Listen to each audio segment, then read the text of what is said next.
안녕하세요. 토론경남의 조유묵입니다. 수술실 내 CCTV 설치 의무화가 3월 국회 핵심 현안으로 떠올랐습니다. 일부 의료기관의 비윤리적 행위로부터 환자의 알 권리를 확보하고 의료 분쟁 해결을 위해 필요하다는 의견과 수술의 질 저하뿐만 아니라 환자와 의료진의 사생활 보호에 문제가 있다는 의료계의 입장이 팽팽히 맞서고 있는데요. 오늘 토론경남에선 환자단체와 의료계 양측을 모시고 수술실 CCTV를 둘러싼 쟁점을 짚어보도록 하겠습니다. 오늘 함께해 주신 네 분 소개해드리겠습니다. 먼저 김민관 경남의사의 의료자정위원장님 나오셨습니다. 반갑습니다. 경남의사의 법제이사를 맡고 계시는 이원하 변호사님 나오셨습니다. 예, 반갑습니다.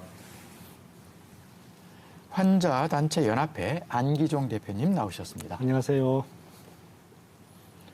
예, 의료법 형사법 전문이신 박호균 변호사님 화상으로 연결되어 있는데요. 잘 들리시나요?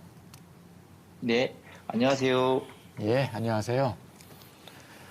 먼저 관련 영상을 본 뒤 토론 시작하도록 하겠습니다. 지난해 10월 5살 김동희 군이 양산 부산대병원에서 편도 제거 수술을 받았습니다. 편도가 커져서 생긴 호골이와 수면 무호흡증을 치료하기 위해서였습니다. 보통 1시간이 걸린다던 수술은 2시간을 넘겼습니다. 부모는 수술 받은 지 사흘째 후유증이 갈수록 심해져 입원 치료가 더 필요하다고 병원 측에 요구했습니다. 그러나 담당 의사는 수술 뒤 나타나는 일반적인 증상이라며 퇴원하라고 말했습니다. 경구약도 복용이 안 되고 밥도 못 먹고 물도 잘 못 먹는다라고 얘기를 했는데 그러니까 입원을 좀 더 할 수 있냐라고 물었더니 아주 냉소적으로 얘기를 하더라고요. 결국 동희 군은 부산에 있는 다른 종합병원에 다시 입원해 치료를 받아야 했습니다. 수술받은 지 엿새째 되는 날 새벽, 동희 군은 수술 부위가 터져 피를 분수처럼 토했습니다. 의료진과 119 구급대가 곧바로 수술을 받은 양산 부산대병원으로 김 군을 이송하려 했지만 어찌된 영문인지 도착 6분여를 남겨두고 병원 측은 환자 수용을 거부했습니다. 결국 동희는 황급히 오던 길을 되돌아 다른 대학병원으로 옮겨졌지만 뇌사 상태에 빠졌고 사고 발생 5달 만에 세상을 떠났습니다. 저희도 이해가 안 갔었거든요. 거기서 이제 수술했던 애였기 때문에 왜 안 받았는지 좀 이해가 안 가였는데 병원 측에서 수용 불가라고 해서 의무 기록도 문제입니다. 지난해 10월 11일 동희군의 의무 기록에는 특이사항이 없다고만 적혀 있습니다. 그런데 가족들이 문제를 제기한 뒤 29일에는 마취에서 깨어나는 과정에서 출혈이 발견돼 다시 전신 마취를 했고 주의 깊게 살펴봐야 한다는 내용이 추가됐습니다. 의무 기록지가 18일 만에 애초 25장에서 28장으로 늘어난 겁니다. 당시 수술에 들어간 집도의 등 의사 3명도 병원을 관두거나 부산 본원으로 발령났습니다. KBS 취재진이 당시 집도일에 찾아갔지만 면담 해명을 거부했고 병원 측도 공식 입장을 밝히지 않았습니다. 유족들은 어제 수술실 폐쇄회로 TV 설치 의무화를 요구하는 의료법 개정을 요구하며 청와대 국민청원 게시판에 청원을 올렸고 개시 9시간 만에 2만 6천여 명이 동의했습니다. 참 안타까운 사고가 이제 발생을 했는데요. 그 관련해서 지금 영상에도 나왔듯이 국민청원이 지금 진행됐고 수술실 CCTV 설치에 대한 요구가 이제 이어지고 있는 상황인데요. 박호근 변호사님, 그 국회에 지금 수술실 CCTV 의무 설치법이 좀 올라가 있죠. 어떤 내용을 담고 있나요? 네, 작년부터 이제 발의가 됐었는데요. 대표적으로 김남국 의원님 그리고 안규백 의원님들이 대표 발의해가지고 이 CCTV 관련 의료법 개정안이 올라 있는데 그 주요 내용은 CCTV 설치를 이제 의료기관에 의무화하는데 환자 동의를 전제로 하는 것이고요. 의료기관에서 정당한 사유 없이 거부하지 못하는 것으로 이렇게 되어 있습니다. 그런데 이제 최근에 이제 논의가 활발해지기는 하였지만 지금 최근 도입 범위가 좀 축소가 되었는데요.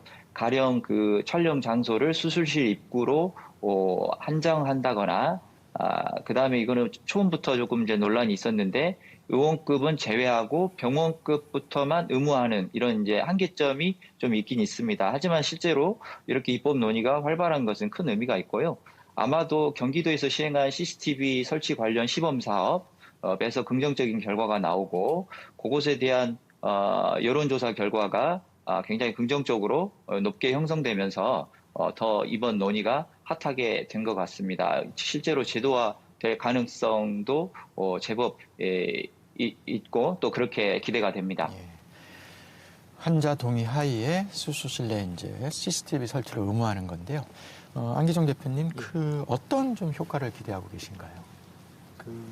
사실은 수술실이라고 하는 그 특수성이 있습니다. 수술실은 외부와 차단돼 있고 또 환자는 전신마취가 되다 보니까 이제 의식이 없는 상황이다 보니까 안에서 예를 들면 뭐 성범죄 같은 이제 뭐 부도덕한 행위나 아니면 불법 행위, 예. 대표적으로 이제 무자격자가 대리 수술한다든지 원래 집도 의사가 하기로 했는데 환자가 이제 마취로 정신을 잃으면 의사를 이제 바꿔치기 예. 하는 이제 이런 이제 유령 수술에 대한 그걸 이제 예방할 수가 있죠. 일단 예방할 수가 있고 최근에 또 환자들의 요구는 예방을 좀 넘어서 최근에 중요한 이슈에 입증에 되게 중요한 역할을 또 CCTV가 또 하고 있어서 물론 CCTV가 전체 완벽하게 입증을 해줄 수는 없지만 네. 적어도 이제 좀 중요한 의료 행위, 적어도 CCTV로 확인할 수 있는 정도의 입증이 가능하다 보니 입증에 대한 요구가 있다 보니 최근에 더 활발하게 요구가 있습니다. 예, 의료 분쟁에 예.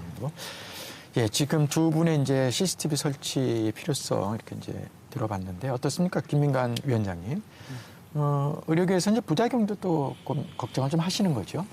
극히 일부이긴 하지만은 몰지각한 의사들에 의해서 대리 수술이 시행된 적도 있고 또 내시경실에 성추행 사건이 발생한 적도 있습니다. 네, 이러한 사실에 대해서는 의료계 내부에서도 아주 깊이 분노하고 있습니다. 네, 도저히 용서받을 수 없는 짓이고 엄벌에 처하는데 적극 동의합니다. 피해를 당한 환자와 가족분들께도 이 자리를 빌어서 다시 한번 진심 어린 사과의 말씀을 드리고 싶습니다. 우리 앞서 말씀드린 것처럼 CCTV를 설치하자 이런 주장에 대한 이유는 충분히 공감이 갑니다. 근데 그런 이유를 이제 목적을 달성하기 위한 방법으로서 현재처럼 수술실 전체를 전경을 비추는 CCTV를 천장에 설치하는 것이 가장 최선의 방법인가, 가장 바람직한 방법인가라고 질문을 하신다면 아무리 객관성을 가지고 생각을 해본다 하더라도 단연코 절대 아니다라고 답변을 드릴 수밖에 없을 것 같습니다. 현재처럼 이제 수술실에 천장에 CCTV를 설치해달라 이렇게 주장하고 찬성하시는 분들도 많은 것을 알고 있습니다. 하지만 그렇게 찬성하시는 분들께서는 과연 수술실에서 수술이 이루어지는 일련의 과정들에 대하여 충분히 알고 정보를 가지고 그런 찬성을 하고 계시는지 조금 제가 여쭙고 싶습니다. 우리 의료진들이 현재처럼 수술실에 CCTV를 전경을 비추고 녹화하는 것에 대해서 반대하는 여러 가지 이유가 있습니다. 하지만 그중에 저희가 생각하는 가장 심각한 문제는 그 촬영된 CCTV 화면이 유출되었을 때 그 개인의 환자 개인의 정보가 모조리 다 노출될 수 있고 그 노출된 환자의 개인정보에 의해서 환자가 어마어마한 피해를 볼 수 있다. 그것을 바로 걱정을 하는 것입니다. 자, 제가 요 사진을 하나 보여드리겠습니다. 네, 이 사진은 작년 2020년에 경기도 의료원 안성병원에서 현재 수술실 CCTV 시범 사업을 하고 있다고 하시면서 TV 방송 프로그램에 가져오셔서 보여준 사진입니다. 네. 여기서 보시면은 여기 수술대가 보이고요. 수술실 입구가 보이고 전체가 다 이렇게 찍히고 있습니다. 네, 그러면은 이 테이블에, 이 수술 테이블에 우리 수술 받으시는 환자분이 누워 있는 장면을 한번 잠시 상상을 해 보십시오. 모든 수술 환자는 수술실에 들어오시면은 이 테이블에 누워서 최소 한 번은 가슴을 다 노출을 해야 됩니다. 네. 마취를 시작하기 전에 심전도를 측정을 해야 되기 때문에 심전도를 측정할 수 있는 기구를 가슴 부위에 붙여야 되기 때문에 모든 환자들은 가슴을 한 번씩 노출을 해야 되고요. 심전도를 붙인 상태에서 마취약을 투여하고 마취가 시작되는 순간 인공호흡을 통해서 산소를 공급을 해야 되고 그 산소가 배로 잘 전달되는지를 관찰을 해야 되기 때문에 흉곽의 움직임을 관찰하기 위해서 또 가슴을 완전히 탈의한 채 마취를 시작을 합니다.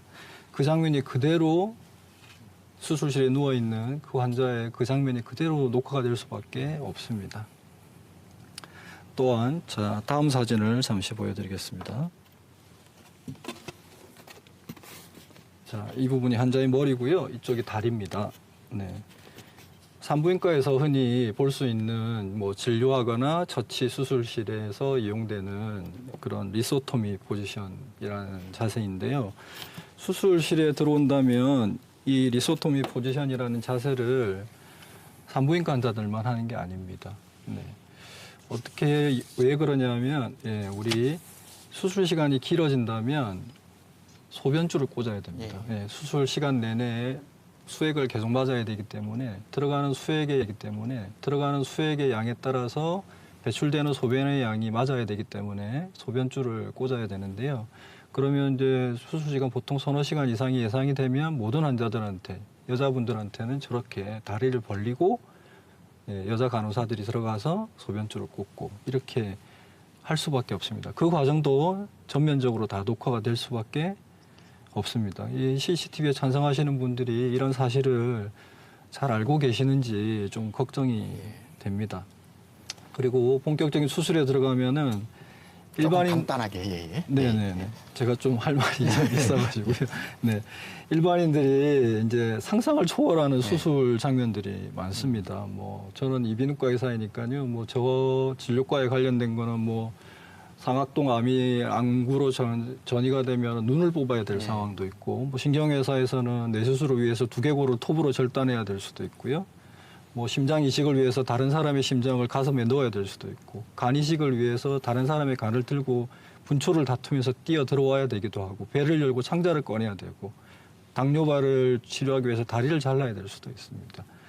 수술하는 의료진의 입장에서는 이러한 것이 정상적인 수술의 과정이긴 하지만 이 과정이 다 녹화된 화면이 만약에 유출되었다고 생각을 하면 일반인들의 눈에서는 이건 뭐 상상을 초월하는 엽기적인 장면이 될 수도 있거든요.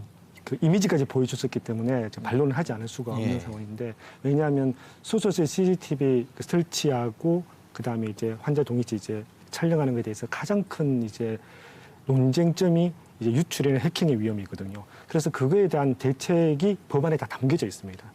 그리고 경기도에서 시범 사업을 할 때 가장 유념해뒀던 게 방금 이야기했던 10년도 같은 이제 이런 검사할 때 신체 노출, 그리고 수술하기 전 전신 소독을 하면 또 전부 다 탈의를 하게 돼 있거든요. 이런 경우가 있어서 그걸 다 끝나고 난 뒤에 그때 이제 촬영하도록 시스템이 되어 있고요. 두 번째는 이 촬영된 영상 기본으로 누구도 못 보게 돼 있습니다. 이 법에는. 지금은 의료기관에서 마음만 먹으면 쉽게 볼 수 있게 돼 있지만 이 수술 CCTV법의 핵심은 영상을 절대 못 보도록 하고, 특별한 경우, 수사나 재판 같은 조정 같은 특별한 경우만 볼 수 있도록 되어 있고요. 세 번째는 이게 아까 이제 김 위원장님께서 이제 환자가 제일 이제 걱정하고 우려하는 부분을 이유로 수술 CCTV 설치를 반대하셨잖아요. 국민의 89%가 찬성하거든요. 그 영상이 유출됐을 때 가장 큰 피해를 보는 국민들이 그 내용을 알면서도 불구하고 89%나 찬성한다는 거는 현재 일부의 의사지만 그 일부 의사가 뭐 몇십 명, 몇백 명의 환자를 볼 수 있는 상황이잖아요. 이미 무자극자 대리수술이나 유령수술 같은 그 피해가 이제 수인화도를 넘었기 때문에 그런 위험이 있음에도 불구하고 압도적인 국민이 요구를 하고 있는 거거든요. 이에 대한 의견을 좀 들었습니다. 알겠습니다. 지금 이제 법안 말씀해 주셨는데 어떻습니까? 이현아 변호사님, 법안에 대해서 어떻게 지금 생각하시는지? 예. 의료법 개정안에 따르면 환자가 의료진이 수술을 하는 수술실에 CCTV 녹화를 요구할 경우에는 의료인은 사실상 이를 거부할 방법이 없습니다. 그렇다면 수술 과정에서 CCTV에 촬영되고 녹화되는 의료인의 개인정보에 대해서는 의료인이 스스로 결정할 가능성 자체가 사라지게 되는 것입니다. 그리고 이는 의료인의 개인정보 자기결정권이라는 기본권을 완전히 박탈하는 형태의 것이 되는 것입니다. 예, 지금 두 분의 입장을 들어봤는데 박홍원 변호사님 어떻게 생각하시나요? 그러니까 의료진의 기본권 침해를 할 수밖에 없는 위헌적 법률이다 이렇게 이제 말씀을 해주셨는데요. 좀 반박을 좀 부탁드리겠습니다. 예. 우리 이현아 변호사님께서 지적하신 이 CCTV 설치의 입법론적 어떤 비판에 대해서 제가 볼 때는 지금 현재 우리는 이미 각종 수술실 내에 그러면 CCTV를 설치하지 않고 있다고 그러시는데 이미 의료인들은 특정 수술에 대해서 비디오 영상, 또 신경외과에서는 척추 수술을 할 때, 미세현미경 수술을 할 때 비디오 촬영, 그다음에 비뇨기과 요즘 이제 로봇 수술도 이제 많이 하는데 비디오 촬영 이렇게 해가지고 수술 장면을 섬세하게 지금 이미 촬영을 하고 있고 녹화하고 있어요. 그리고 우리가 좀 눈을 돌려서 영국의 중환자실이나 투석실 이런 것도 굉장히 은밀한 곳이죠. 환자들 난리가 아니죠. 이런데 감염 여부나 이런 부분을 관리하기 위해서 수술실 CCTV 설치가 의무화되어 있습니다. 그리고 우리나라에서도 아까 말씀드린 것처럼 자발적으로 CCTV 설치를 많이 하고 있고요.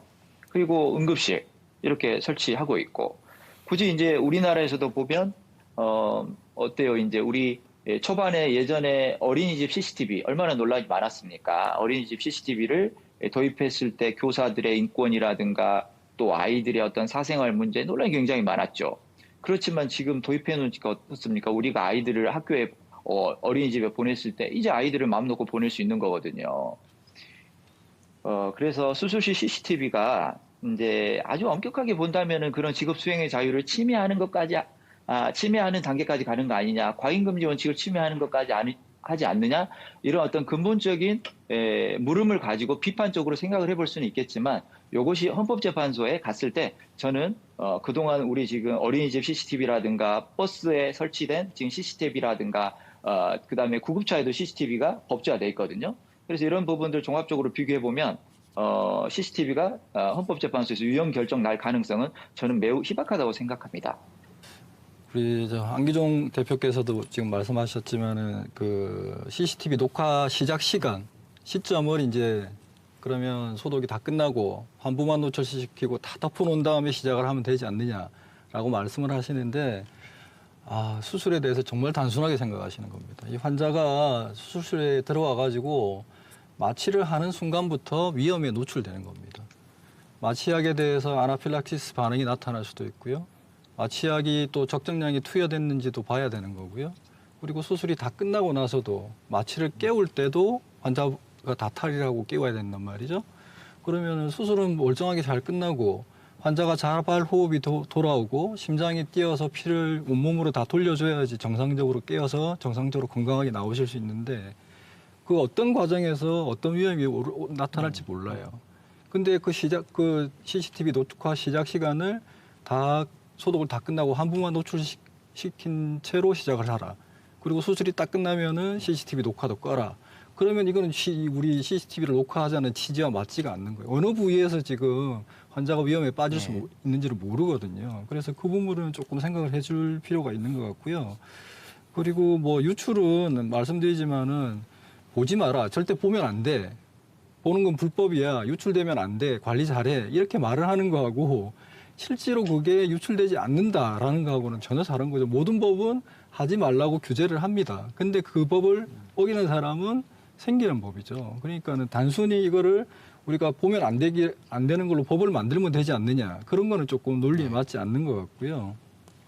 찬성하시는 분이 89%라고 말씀을 하시는데 그래서 제가 처음에 말씀드리는 게 이런 수술실에서 일어날 수 있는 여러 가지 과정을 충분히 정보를 제공을 받고 그 과정을 충분히 이해를 한 다음에 찬성표를 던지셨는지라고 묻고 싶다고 말씀을 드리는 겁니다. 우리 얼마 전에 있었던 정인이 사건 같은 경우도 있고요. 최근에 우리 구미 3세 여아 사건 이런 것도 굉장히 안타까운 일이고 있을 수도 없는 말도 안 되는 일이잖아요. 그렇다고 해서 이 영유아를 키우는 그러면 뭐 입양 가정 또는 재혼 가정 또는 한부모 가정일 때 그럼 이 영유아를 키우는 이 집은 그러면은 잠재적인 위험이 발생할 수도 있으니 그 집에는 항상 CCTV를 촬영해야 된다. 극소수에서 일어나는 그런 아주 드문 경우를 가지고 일반화해서 모든 사람들을 그런 식으로 감시를 해야 되겠다라고 확대하는 것은 뭔가 문제가 있는 알겠습니다. 겁니다. 이거는.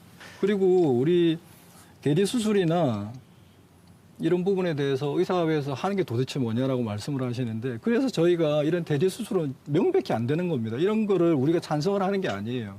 그래서 우리 의사들 내부에서도 그러면 우리가 의사들 내부에서 자정을 하고 그런 의사들을 페널티를 줄 테니까 우리가 의사들을 제일 잘 알지 않느냐. 의사들이 잘못하는 거는 의사들이 제일 잘 압니다. 그러니까 우리 의사들이 그런 나쁜 의사들을 가려내어서 자발적으로 퇴출을 시키고 처벌을 할 수 있도록 의사 면허를 스스로 관리할 수 있도록 해달라라고 요구를 하고 있는데 그것마저도 의사들 못 믿으니까 안 돼. 지금 이러고 있는 상태거든요. 변호사님 한번 이 부분과 관련해서 그러니까 환자의 사생활 침해 문제도 있고 의료인 사생활 침해 문제도 있습니다. 그런데 환자 사생활 침해 이 부분은 환자 동의를 전제로 환자가 어느 정도 감수하시겠다라는 거거든요. 그리고 이제 그런 문제되는 것은 이제 직업 수행의 자유, 의사의 직업 수행의 자유, 직업 현장을 찍는 거 굉장히 부담스럽죠. 그러면 이 수술실이라는 것이 어떤 곳이냐? 의사 개인의 은밀한 어떤 이제 사적인 공간이라면 저는 수술실 CCTV 도입하는 것은 하면 안 된다고 생각합니다. 그러나 수술실이라는 곳은 이게 일단은 의사 혼자만 있는 게 아니고요. 환자가 온몸을 탈의를 하고 모든 것을 자기 것을 오픈하는 그런 공간입니다. 어떻습니까? 거기서 죽을 수 있는 사람, 그다음에 식물인간이 될 수도 있는 사람은 누굽니까? 환자입니다. 그다음에 이제 면허 관리 부분인데 저는 이제 개인적으로는 면허 관리를 의사가 하든 보건복지부에서 하든 이거는 전혀 차원이 다른 의미, 상관이 없습니다. 저는 어디서 해도 된다고 봐요. 영미법계처럼 의사 중심 단지에서 관리하는 것도 방법이고요. 대륙법계 국가, 우리나 독일이나 일본처럼 이렇게 정부 쪽에서 관리하는 이것도 다 입법론적으로 모두 가능해요. 문제는 어떤 의사를 관리할 거냐. 의사 선생님들이 결국 의협에서 의사 문제 있는 의료인들을 걸러내지 못하고 필터링하지 못하는 것은 그거는 의료인 관리위원회, 관리단이 없어서 그렇기 때문이 아닙니다. 복지부에서 관리하기 때문에 그런 것도 아닙니다. 자, 의료법에서 가이드라인이 없기 때문입니다. 그래서 지금 문제되는 것은 가이드라인을 만들자는 것이고 윤리적인 기준을 만들자는 것이고 CCTV를 도입하자라는 논의입니다. 그래서 사실 그거를 누가 판단할 거냐, 비윤리적인 의료인을 누가 구분할 거냐, 그거는 의료인 중심이 된 이런 관리위원회에서 하는 것도 괜찮겠죠. 그러나 그 전제로 가이드라인을 만들어둬야 되지 않겠습니까? 가이드라인도 없는데 도대체 무엇을 하시겠습니까? 그래서 이 CCTV라는 것이 실은 하면 안 되는 그런 건 아니에요. 그래서 이제 김 선생님께서 CCTV라는 것이 최선의 방법이냐라는 지적을 하셨습니다. 저도 이것에 대해서 굉장히 근본적인 질문을 가지고 고민을 해봤습니다. 또 지금도 하고 있고요. 그런데 지금 계속 의료사고가 발생해서 의료소송을 하고 형사화 됐을 때 증거가 없습니다. 그러면 증거가 없을 때 강력하게 나타나는 그런 증거가 감정인데 그 감정 결과를 가지고 민사법원에서 형사법원에서 판단하는데 그러면 그 감정을 누가 합니까? 감정은 다시 의사가 합니다. 그래서 결국은 그 감정이 공정하냐? 공정한 경우도 있는데 공정하지 못하다라는 평가를 하는 경우도 굉장히 많아요. 그래서 이 의료사고와 관련된 입증 측면에서 굉장히 지금 문제점이 있는데 해결되지 않고 있고요. 그다음에 무면 의료 행위가 이루어지고 있죠. 대리 수술이라든가 유령 수술에 대해서는 의료계에서는 반대하지 않는 것으로 알고 있는데 이런 부분 해결이 안 되고 있고 성범죄 같은 것이 일어나더라도 지금 어떤 예방적인 방법도 없고 해결 방법도 없습니다. 의사면허도 취소할 수 없거든요. 의료법상. 그러면 어떻게 하겠습니까? 방법이 없습니다. 그런 상황에서 우리 여론이 그러면 감시하자. CCTV라도 한번 도입해보자. 라는 이 논의가 나온 거거든요. 그래서 최선의 방법일지는 저도 모르겠어요. 그러나 CCTV는 현재 의료계에 내재하고 있는 그다음에 우리가 계속 목격하고 있는 이런 환경에서 생각해 볼 수 있는 굉장히 유효적절한 수단 중에 하나인 것은 분명하다.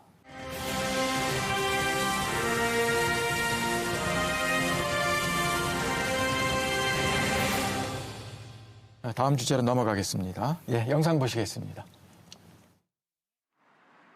38살 문주윤 씨는 지난해 6월 부산의 한 종합병원에서 편도 제거 수술을 받았습니다. 수술 이튿날 물조차 삼킬 수 없을 정도로 심한 통증을 느꼈지만 수술 집도인은 일반적인 증상이라며 퇴원 조치를 했습니다. 당일날부터 안 좋고 그 다음날도 너무 아팠거든요. 근데 엄마가 입원을 더 시켜달라고 했는데 나가라 그래서.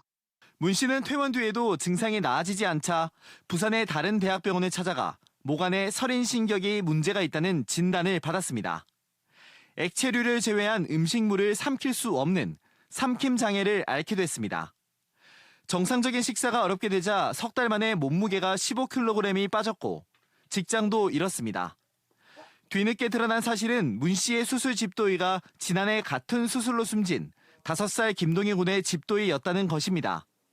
의사 과실을 확인하려고 해도 한 장짜리 수술 기록지뿐입니다. 수술 당시에는 아무 그게 없었다고 얘기하더라고요. 근데 만약에 CCTV라도 있었으면 없으니까 증거를 찾을 수가 없잖아요.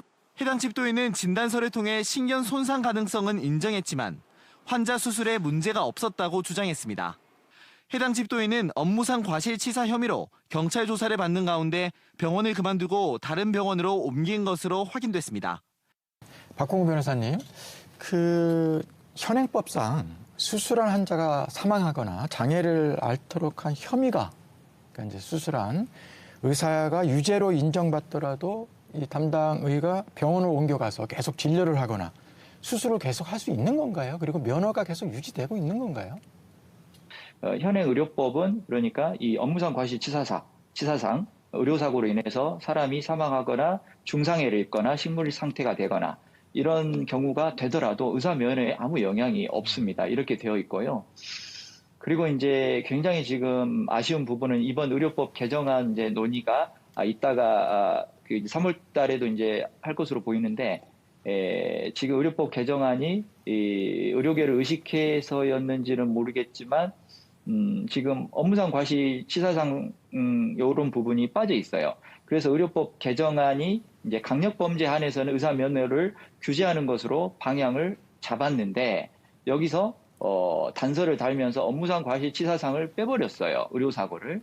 그래서 지금 논의되고 있는 지난달까지 논의됐던 의료법 개정안이 통과가 된다고 하더라도 현행법에서 발생하는 이런 문제, 그러니까 굉장히 많은 의료사고로 사람의 목숨을 잃게 하더라도 의사를 하는 데는 지장이 없는 이런 상황이에요. 요거는 우리가 지금 이제 고 신해철 사건에서 우리 언론 보도에서 많이 알려졌듯이 굉장히 여러 명의 이제 사망자가 있었던 것으로 기억을 하는데 그런 경우에도 굉장히 이제 그런 의사가 드물겠지요. 굉장히 극소수겠죠. 그러나 그런 의사에 대해서 아무리 많은 사람을 사망케 하더라도 또 중상해를 입게 하더라도 면허를 규제할 수 없는 지금 이 정도 상태예요. 예, 그래서 이 부분에 대해서는 네, 우리가 깊이 생각해 봐야 될 것 같습니다. 그 말씀하신 것처럼 그 의료 과실에 의해서 뭐 아주 불행한 일이 생기면은 얼마나 고통스럽습니까? 뭐 환자분이나 환자 가족분의 뭐 고통을 말로 표현할 수도 없고요. 그 과실로 인해서 그렇게 피해를 입힌 의사들도 정말 고통스럽습니다. 근데 이거를 뭐 의사도 사람입니다. 의사는 신이 아니거든요. 의사에게 신과 같은 동격의 능력이나 뭐 도덕성을 요구를 한다면 저희도 참 힘듭니다. 네, 그래서 누구나 사람이기 때문에 뭐 한두 번의 실수를 할 수도 있습니다. 그거는 분명히 고의로 자기가 수술하는 환자에게 고의로 해를 끼치는 의사는 이 세상 어디에도 없습니다. 뭐 과실에 의해서 그런 사고가 나는 건 너무나 안타까운 일인데 그 과실에 의해서 한 번 실수를 했다고 해서 의사 면허를 취소한다. 그러면은 참 의사 생활하기 힘드는 거고요. 우리 신해철 씨, 고 신해철 씨도 참 정말 너무나 안타까운 일이었는데 그 수술을 집도한 강모 의사는 비슷한 건이 제법 있어가지고요. 우리 의료법 제59조에 의하면 보건복지부 장관 또는 시도지사는 보려운 의료정책을 위하여 필요하거나 국민보건에 중대한 위해가 발생하거나 발생할 우려가 있으면 의료기관이나 의료인에게 필요한 지도와 명령을 할 수 있다. 이런 59조 1항에 근거해서 이 고 신해철 씨를 수술한 의사는 그 같은 수술은 시행 중지 명령을 받았습니다. 그 사람은 수술을 할 수가 없어요. 그 수술은 할 수가 없어요. 예, 그리고 그 사람은 다른 이유로 해서 의료법 위반 혐의가 있어서 현재는 면허가 취소된 상태이고요. 그게 맞습니다. 예, 그래서 이제 이 과실치사 이게 누구나 한두 번의 실수는 있을 수 있다는 게 사람이니까요. 근데 이게 계속 똑같은 실수를 반복한다. 이러면은 이게 실수가 아니라 그거는 실력이 되는 겁니다. 그래서 그거를 명백하게 좀 규명을 하고 의사들이 봤을 때도 이 의사는 이 수술을 하면 안 되겠다라고 싶으면은 좀 시행을 하는 걸 중지시키는 게 맞죠. 그 전적으로 동의합니다. 그래서 의사들이 하는 수술이 이 사람이 하기에 적절한가, 이 사람이 하고 있는 수술 방법이 적절한가라고 판단을 하려면 의사들이 보는 게 제일 정확합니다. 그래서 우리가 자꾸 의사들에게 면허 관리를 할 수 있도록 해달라고 하는 거거든요. 알겠습니다. 이런 부분도 좀 이해를 해주셨으면 좋겠습니다. 예, 안기정 대표님. 예. 그 사실은 그 수술실에서의 환자 안전과 인권 보호를 위해서 뭐 수술 CCTV 설치가 완벽한 해결책이냐? 아무도 그렇게 보지 않거든요. 어찌 보면 이전에 의사의 면허에 대한 뭐 취소 같은 규제를 강화하고 그다음에 행정처분받은 의료인의 이력을 공개하는 게 사실이 시행됐다면 어찌 보면 CCTV 논쟁이 지금까지 이렇게 강한 요구가 있지는 않았을 수도 있습니다. 근데 문제는 뭐냐, 2014년 이후로 계속 논의가 되어 왔지만 계속 의료계에서 반대해서 결국 법안이 통과가 안 된 상황입니다.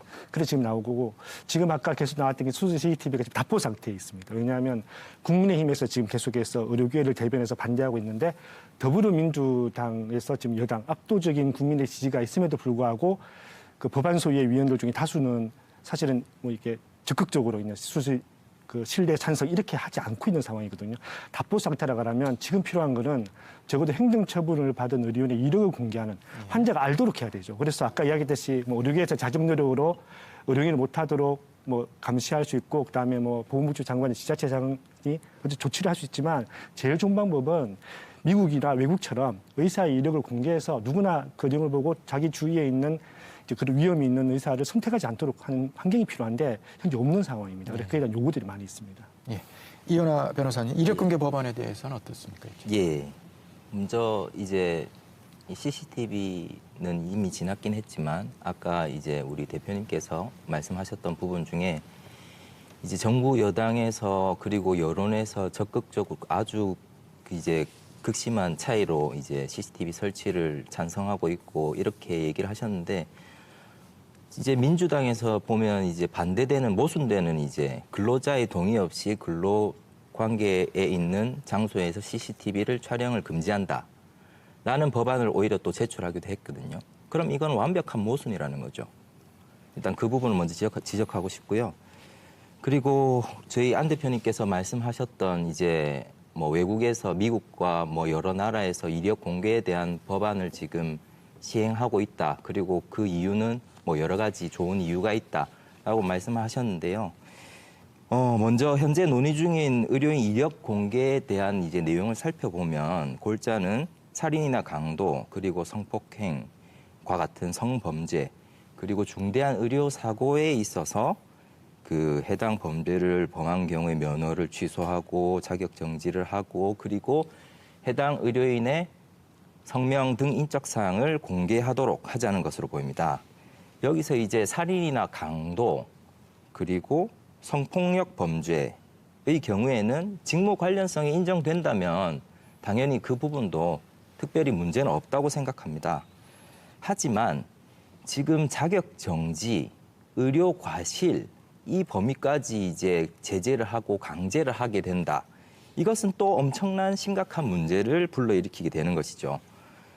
지금 이제 이 법안을 찬성하시는 측에서 이제 얘기를 하시는 전제를 보면 애초에 의사들은 사람을 많이 죽일 수 있고 다치게 할 수 있고 이 굉장히 비정상적이고 이례적이고 특수한 상황만을 전제로 계속 얘기를 하시는데 그러면서도 또 반대쪽 뭐 논거로 이제 사용할 때는 굉장히 이례적이고 비유형적인 경우에는 뭐 필요 없지 않느냐 이런 이제 주장을 하시고 계시는데요.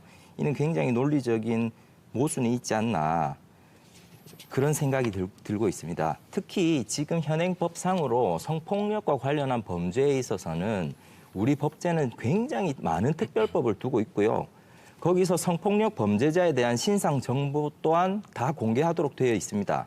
따라서 특정인 또는 특정한 직업군을 가진 성폭력 범죄자에 대한 신상 공개를 하자는 또 별도의 특별법을 제정하는 것은 굉장히 불필요하고 그리고 입법 만능주의적인 그리고 국민의 자유와 권리를 계속해서 제약하고자 하는 그런 부적절한 경우인 것 같습니다. 또한 이와 같은 법안은 헌법상의 여러 가지 기본권도 침해한 소지가 굉장히 다분하기 때문에 매우 위험한 법안이라고 생각합니다. 알겠습니다. 예. 위원장님 이력 공개에 대해서 지금 이제 현재 미국에서 이제 말씀하신 의사 이력 조회 이게 지금 가능한 것으로 되어 있는데요. 자, 이 부분은 정말 이런 말씀 드려도 될지 모르겠지만 눈이 잘 안 보이시는 분한테 코끼리 한번 만져보고 어떻게 생겼는지 얘기 좀 해달라고 하는 것 같습니다. 이 미국처럼 개인의 자유와 인권, 프라이버시 이런 걸 중요시하는 나라에서 의사 이름하고 지역만 치면은 이력이 쭈루룩 다 뜹니다. 개인의 인권 침해가 분명해 보이는데 이런 미국이라는 나라에서 이렇게 하는 게 좀 이상하다는 생각이 안 드시나요? 저는 정말 굉장히 이상하다는 생각이 듭니다.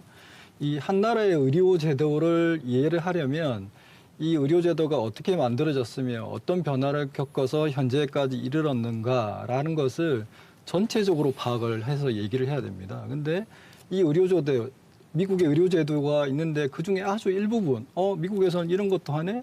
의사들 이력도 조회할 수 있네? 그럼 우리도 해야지? 이렇게 말씀하시는 거는 뭔가 굉장한 모순이다. 일부분만 보고 전체를 평가하겠다는 것은 말이 안 되는 일이고요. 그럼 전체를 봐야 되면 미국의 의료 수가는 왜 얘기를 안 하십니까? 제가 이 표를 하나 보여드릴게요. 한국에서 위궤양 내시경, 대장 내시경 하면 평균 4만에서 6만 원입니다. 미국에서 내시경을 하려면 최소 50몇만 원부터 500몇만 원까지. 의료 수가가 100배 가까이 차이가 납니다. 얼마 전에 우리 탤런트 안재욱 씨 미국에 계실 때 뇌출혈이 일어나서 치료를 받으신 적이 있습니다. 그때 청구된 금액이 5억입니다. 5억. 그 안재욱 씨가 미국에서 받았던 수술을 대한민국에서 한다면 본인 부담금 500만 원으로 할 수 있었습니다. 이런 얘기는 다 빼놓고 저쪽은 다 빼놓고 이쪽에 의사 이력 조회는 좋으니까 우리도 해달라. 이런 거는 조금 문제가 있는 것 같고요. 정말 뭐 여러 가지 강력범죄, 성범죄는 분명히 말이 안 되는 거고 그 부분을 다 빼고서라도 의사 이력 조회를 했더니 제 이름 김민관, 경남 창원 딱 쳤더니 의료 과실이 있습니다. 그럼 환자 입장에서 보면은 싫어 나 저 의사한테 안 갈래라고 되는 거거든요. 아까 말씀드렸다시피 의사는 사람입니다. 신과 같이 완전 무결한 존재가 아니라는 거죠. 누구나 한 번쯤 실수를 할 수 있습니다. 근데 그 실수를 모두에게 공개를 해서 그 사람을 사실상 매장시키는 겁니다. 환자 입장에서 보면은 그 의료 과실이 있는 사람한테 가서 수술을 받고 싶겠습니까? 예, 박호건 변호사님한테 이 부분과 관련해서 발언 기회 드리고요. 예, 토론을 좀 정리해야 될 것 같습니다. 예. 이렇습니다. 이 의사 이력을 이렇게 공개하는 것은 의사의 직업이 어떤 직업이냐에서 이제 출발하는 것입니다.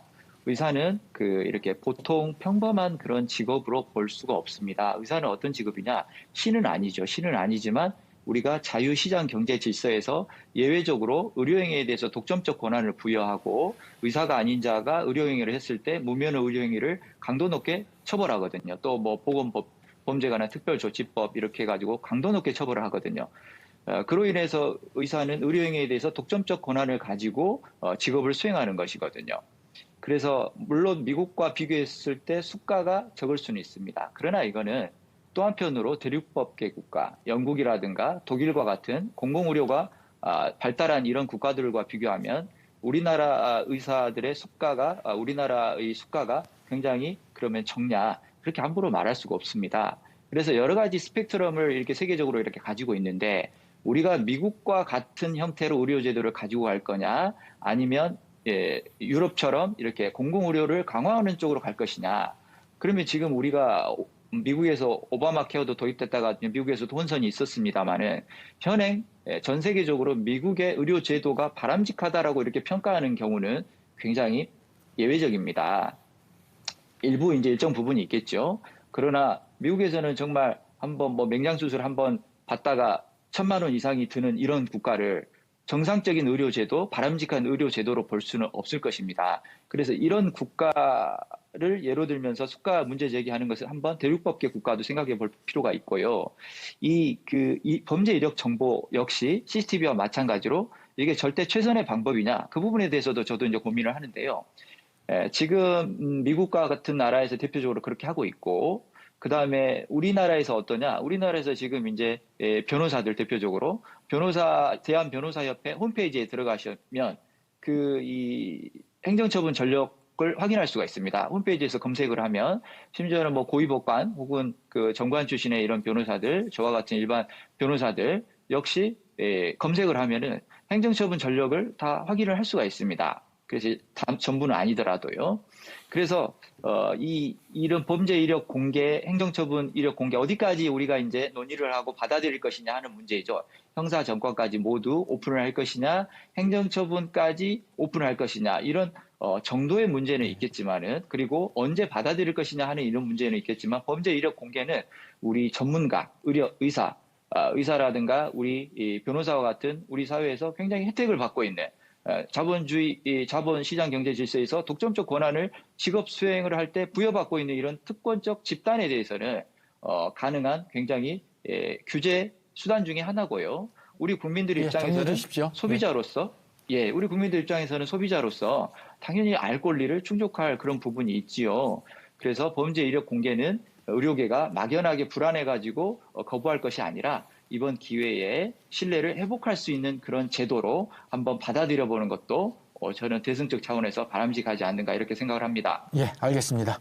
마무리 발언을요. 그러니까 앞에서 좀 하시고 싶었던 얘기를 못 하신 부분 한 30초 쓰시면 되겠습니다. 예, 안기종 대표님 마무리 발언 부탁드리겠습니다. 지금 이제 수술실 CCTV 이제 설치법이 지금 3개가 법안이 지금 국회에 이제 발의돼 있는데 그 지금 보건복지부나 지금 이제 그 상임위에서 이제 절충안이 나왔습니다. 절충안은 수술실 입구에 대해서는 의무 설치. 입구. 예. 그리고 민간 의료기관의 경우는 수술실 그 실내에는 자율 설치. 그리고 공공 의료기관은 이제 의무 설치. 요게 지금 현재 나온 이제 절충안인데 이에 대해서도 의료계에서 반대하고 있습니다. 뭐 입구 정도까지 좋지만 이제 실내는 절대 안 된다는 입장을 가지고 있는 거고요.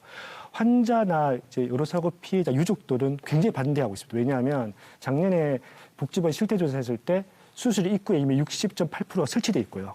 그리고 수술실 실내에도 14% 설치돼 있거든요. 지금 나온 절충안은 의료계의 현실을 그대로 그냥 반영한 인정해주는 정도 법안밖에 안 되고 수술실 CCTV 설치법은 핵심이 뭐냐? 입구가 아니라 안에 설치하는 내용이거든요. 그래서 이에 대해서 반대하는 의견을 가지고 있고 아까 이제 의료계에서 계속해서 오해하시는 게 이제 업무상 과실, 이제 치사상죄, 실수로 의료 과실을 냈는데 면허를 박탈시킨다. 환자나 국민 그렇게 요구하는 건 아닙니다. 적어도 중대한 의료사고라 반복적으로 누가 보더라도 문제가 있는 경우에는 일단은 의료행위를 일시적으로 못하도록 하고 또 그게 일정 정도 수위를 넘어게 되면 이제 취소 같은 의미가 되고 있는 상황이니까 그 오해가 없으면 좋겠고 이제 마지막으로 하고 싶은 거는 20대 국회, 지금 21대 국회거든요. 20대 국회에서 의료계 요구로 그 진료실과 응급실의 안전과 인권이라는 법이 30개 넘게 발의해서 다 통과됐습니다. 그런데 환자의 안전과 인권의 법은 하나도 통과가 안 됐습니다. 그나마 21대에서 지금 그나마 논의가 되고 있는 상황이거든요. 저는 의료계에서 좀 대승적 차원에서 어쨌든 의료계의 안전과 인권에 대해서 우리 환자단체를 국민이 반대하지 않잖아요. 거기서 불법 해결하는 환자가 일부 극소수지만 반대하지 않거든요. 마찬가지로 의료기관 내에서 발생하는 의료인이 이제 불법행위이고 비도덕행위가 일부죠. 하지만 그로 말미암아 생길 수 있는 피해는 또 많을 수 있기 때문에 저는 환자와 의사 간에, 의료인 간에 의료기관 내에서의 인권과 안전에 있어서는 좀 똑같이 좀 보호장치가 만들어져야 된다고 생각합니다. 네, 알겠습니다. 이현아 변호사님 말씀하시죠. 간단하게 말씀드리겠습니다. 우리나라는 다른 나라들과 달리 의사들의 이제 의료 행위에 관해서 분명한 고의가 아닌 업무상 과실의 경우에도 모두 처벌하고 있습니다. 그리고 그 처벌 경향은 매우 확대되고 엄중해지고 있습니다. 그런데 아까 저희 박 변호사님께서 말씀하셨던 이제 변호사들이 행정처분을 공개한다. 이 부분은 이제 의사들의 빗대기는 조금 부적절한 것이 변호사들이 업무상 과실로 패소를 한 사정들은 아무도 밝혀지지 않습니다. 그런데 의사들은 업무상 과실이 있으면 의도하지 않았던 나쁜 결과가 발생하는 것까지 공개를 한다는 것은 매우 잘못된 생각이라고 생각합니다. 결국 앞서 말씀드렸다시피 저희 대부분의 일반 국민들은 여러분이 상정하시는 것과 달리 의사들을 존중하고 그들을 신뢰하고 그들과 함께 살아가기를 원하고 있습니다. 하지만 이와 같이 적대적이고 대립적인 구성을 통해서 그런 포지션을 보여주면서 저희들이 이런 입법이 필요하다고 하게 된다면 그 단면만 보는 이제 일반 국민들의 입장에서는 그것을 그게 좋을 것 같네라고 찬성하는 입장을 보일 가능성이 굉장히 높아지게 되는 것이죠. 그래서 이 토론을 통해서 의료계 가진 이제 고충과 고민을 깊게 조금 생각해 주십사 하는 입장입니다. 감사합니다. 예, 고맙습니다. 예, 박호건 변호사님. 네. 근래 환자 3법이라고 해서 면허 규제, 그리고 오늘 토론 활발하게 했는데요. CCTV, 그다음에 범죄 이력 공개 이런 부분들이 실은 그동안 의료계에서 나온 불신들 때문에 이야기가 된 것입니다. 그래서 이번 기회에 이 부분들에서 논의를 충분히 해서 이 불합리한 어떤 이런 부분들을 해결할 수 있는 이런 제도가 도입되었으면 합니다. 그 과정에서 충분한 이렇게 논의가 이루어졌으면 합니다. 예, 고맙습니다. 예, 마지막으로 김민관 위원장님. 네, 마지막 자료 하나만 보여드리고 마치도록 하겠습니다. 우리 2021년도에 각 진료과별 전공의 지원 현황입니다. 화면에서 보시는 것처럼 우리 지금 수술실 CCTV와 설치와 가장 밀접하게 연관된 진료과의 지원율 한번 체크해 보십시오. 흉부외과, 일반외과, 산부인과, 비뇨기과 빠짐없이 다 정원 미달입니다. 지금 현재도 이런 대한민국 필수 의료에 지금 현재가 이런 상황입니다. 이렇게 힘들게 일하고 있으신데 의사들 좀 믿어주시면 감사하겠습니다. 우리 필수 의료를 살리지 않으면 이런 식으로 계속 가면 정말 우리 대한민국 외과계 의사들 수입해야 될 수도 있습니다. 중국에서 의사 수입해서 심장 수술 받고 북한에서 의사 수입해서 출산을 맡게 될 수도 있습니다. 무사는 자신을 믿어주는 주군을 위해서 목숨을 바치고 충성을 다합니다. 의사는 자신을 믿어주는 환자를 위해서 최선을 다합니다. 예, 알겠습니다. 고맙습니다. 예, 오늘 토론 좀 마쳐야 될 것 같은데 앞으로 이 수술실 CCTV 설치 국회에서도 좀 논의 중에 있지만 사회적으로도 좀 더 활발히 토론이 지금 진행될 것 같습니다. 다만 수술실 내 CCTV 설치에 대해서는 자율이냐 의무냐를 놓고 이견이 좁혀지지 않아서 계속 심사를 결정했다고 합니다. 법안 통과 유무는 좀 더 지켜봐야 될 것 같습니다. CCTV 설치 유무보다 중요한 건 동의군과 같은 사고가 또다시 반복되지 않아야 한다는 사실입니다. 오늘 토론 함께해 주신 네 분 수고 많으셨습니다. 이 방송은 토론경남 채널에서 다시 보실 수 있습니다. 함께해 주신 시청자 여러분 고맙습니다.